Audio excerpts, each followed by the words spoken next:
Hello, I'm attorney Greg Port and my law firm is called Port Legal.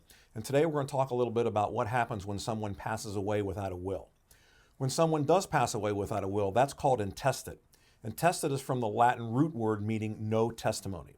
And when someone passes away without a will, the law has specific procedures which must be followed. Some say that not making a will means you've made no choice on how your assets are to be distributed after you pass, but that's false. If you've not made a will, you've chosen to allow the government to make those choices for you, and they will distribute those assets pursuant to law. After the death certificate is received, next of kin must make a filing with the probate court, and the appropriate next of kin depends on who exists. The surviving spouse is the most appropriate next of kin to make the filing. And if there is no surviving spouse, then that duty falls to the children.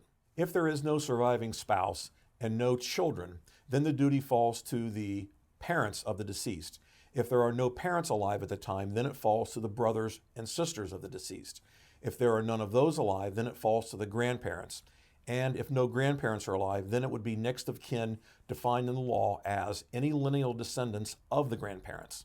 If there are no lineal descendants alive, as we've just described, the property then goes to any stepchildren. And if there are no stepchildren in existence, then the property escheats. And you don't want the property to escheat because that means it goes to the government.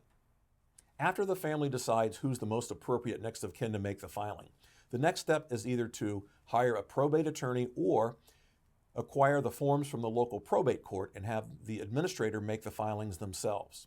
When there is no will, the probate court will require that a bond be filed. And a bond is an insurance policy which assures that the administrator will properly distribute the assets.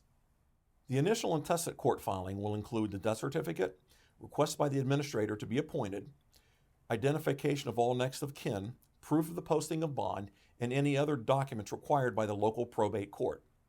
After filing, an intestate case will move through the court just as if there was a will.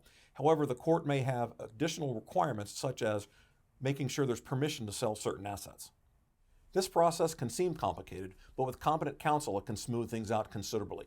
Here at Port Legal, we're here to guard, guide, and defend your interests through all cases. We're located in Franklin County, but we represent people throughout all of Ohio. If you have any questions, feel free to call us, and if there's any topics you'd like to see addressed, please add it to the comments section.